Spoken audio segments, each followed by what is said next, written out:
On the morning of January 8, 2026, the Marmara region woke up to severe weather conditions that quickly escalated into a major storm centered on Istanbul. A strong south wind, first noticeable in the early morning hours, intensified rapidly by midday. By noon, it had developed into a powerful storm system, bringing wind speeds strong enough to disrupt nearly every aspect of daily life across the city. In some areas, wind gusts reached near hurricane force levels. Land, sea, and air transportation were all affected as the storm swept through Istanbul. Widespread disruptions and safety risks were reported, impacting everything from infrastructure to public transit. The first effects of the storm were felt at dawn. Weather warnings issued days earlier by meteorological authorities and local emergency agencies proved accurate. As the storm strengthened around midday, wind speeds across the city averaged between 70 and 90 kilometers per hour, with much stronger gusts along coastal areas. As conditions worsened, reports poured in from across Istanbul. Trees were uprooted. Roof panels were torn loose. Pieces of buildings broke free and were carried by the wind, placing the entire city on high alert. The destructive force of the southwesterly wind was felt most immediately in maritime transportation, where conditions deteriorated rapidly and operations became increasingly dangerous. By early afternoon, it was clear that Istanbul was facing a major weather emergency, one that would test the city's resilience and response systems throughout the day. Sea bus services between Istanbul and nearby coastal destinations, along with city ferry routes, were completely suspended for safety reasons. But the true force of the storm became most visible along the coastline. Off the coast of Tuzla, massive waves overwhelmed boats that were unable to withstand the conditions. One by one, vessels lost control and were pushed ashore. Footage from the area around midday captured the severity of the situation. Some boats capsized, while others slammed into the shoreline and broke apart under the force of the waves.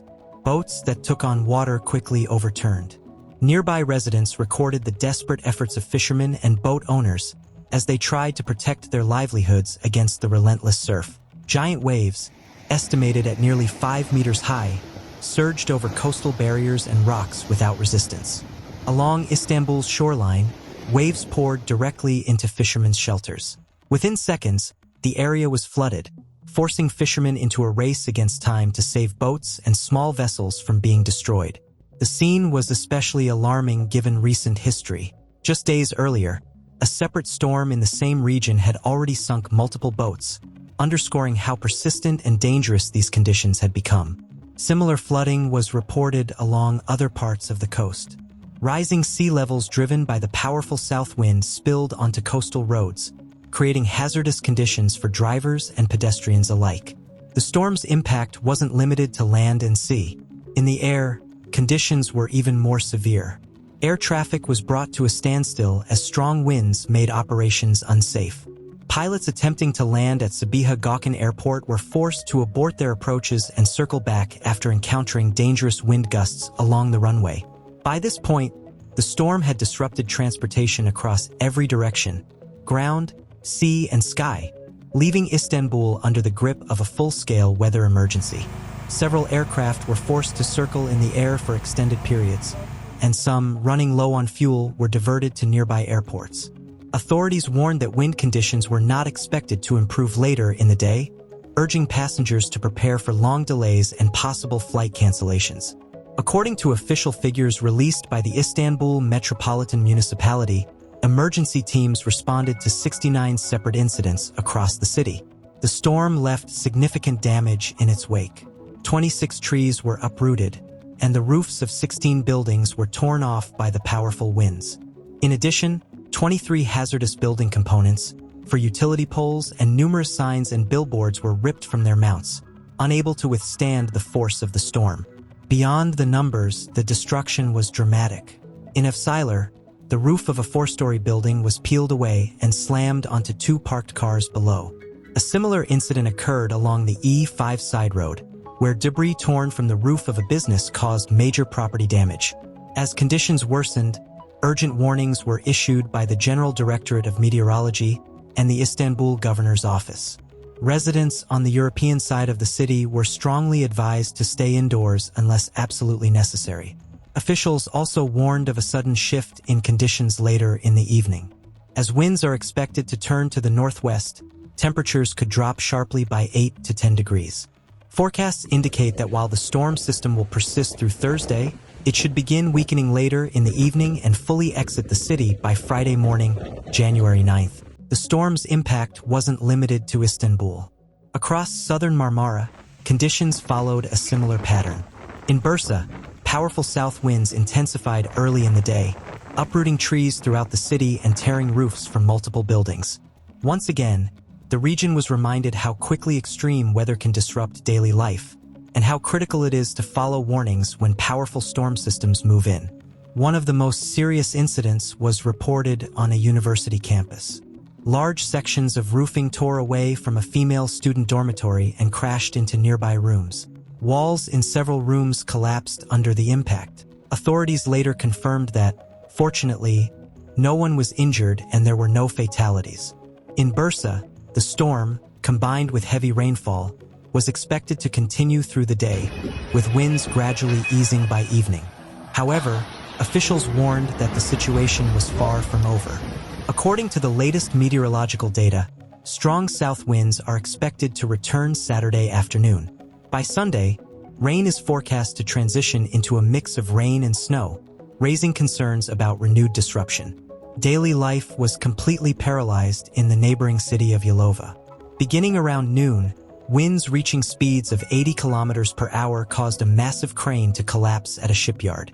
Across the city center, roofs were torn off buildings and trees were uprooted.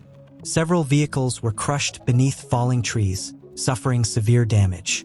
Maritime transportation was also hit hard. A ferry operating on the Yalova-Eskişehir route was forced to turn back after being unable to dock safely due to the storm. In response to the growing danger, the Yalova governor's office took decisive action, banning motorcycles and courier traffic from city roads between noon and 10 p.m.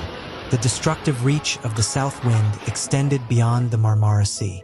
Along the coastline of the Edremit district in Balıkesir, winds exceeding 60 kilometers per hour quickly generated powerful waves measuring nearly 2 meters high. Within hours, coastal conditions deteriorated, reinforcing concerns that the storm system was affecting a much wider region than initially expected. As officials continued to monitor developments, the message remained clear: the storm was not yet finished, and caution remained critical across the region. As rising seawater spilled over the coastline and pushed inland, businesses located at sea level faced a growing risk of flooding. In Edremit Bay, coastal walking paths and shoreline areas were partially submerged by powerful waves. Strong, persistent winds continued to pose a serious threat to safety along the coast. In response to the expanding scope of the weather system, Turkey's General Directorate of Meteorology issued a yellow-level warning for 63 provinces nationwide. Officials urged residents to prepare for storms, strong winds, and sustained southerly gusts, while also warning of frost risk in certain regions. The current system affecting the Marmara and Aegean regions is expected to ease by Friday. However, forecasts show a much colder front arriving over the weekend. In Istanbul, temperatures are expected to drop sharply as southerly winds weaken and precipitation shifts in character, bringing full winter conditions into place. Meteorologists emphasized one critical point: strong southerly winds and storms are not unusual for the Marmara region. What makes this event different is how quickly wind speeds reached extreme levels. That sudden surge placed intense pressure on infrastructure, transportation networks, and emergency response systems. Authorities remain on high alert, warning that dangers such as falling trees, blown-off roofs, and continued disruptions to sea and air traffic have not fully passed. Officials stress that following verified updates and official announcements is more important than ever. The entire Marmara region, especially Istanbul, is facing a serious test as the destructive effects of the storm continue. As safety of life and property remains the top priority, our thoughts are with all those affected by the powerful winds and severe weather. Our goal is to present these events clearly, accurately, and without bias as they continue to unfold in real time. If you found the analysis in this video helpful, make sure to subscribe to the channel. Share this video with friends and family to help spread awareness. And if this report added value for you, hit the like button. It helps this information reach more people. Thanks for watching.